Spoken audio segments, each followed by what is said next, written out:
Yeah, birtherism. The Central Park Five, calling for the death penalty for the Central Park Five without any evidence that they did the crime that he was accusing them of. And then when it was found out that they didn't do the crime that he was accusing them of, he still to this day hasn't apologized for it. How about the fact that he and his father were sued successfully by the federal government for refusing to rent to people of color? And that's just the shit that's provable. And then there's all the hearsay that goes along with it from people that have worked for him and worked around him, talking about how he's used the N-word constantly, saying how there are tapes. Lord, I wish they would release the tapes from The Apprentice so that you could actually hear him using the N-word, because I'm sure there would be some kind of fucking excuse you people would come up with for that as well. Can we prove it? It's been documented for 60 years, man. We were able to prove it before the guy ever got into politics.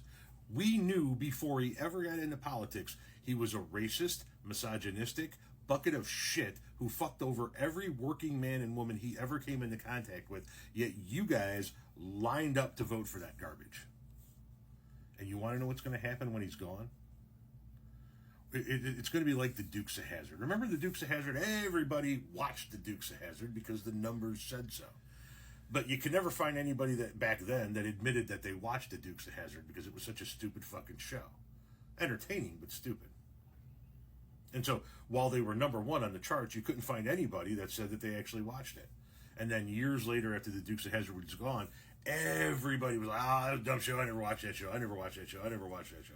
Same thing's going to happen with Trump. When he's gone, you're going to hear people go, yeah, people that you know were Trump supporters go, I never did like that guy. Never, no, it was just because he was the Republican nominee. You want to know who I bet turns on Trump first once he's gone? Ted Cruz.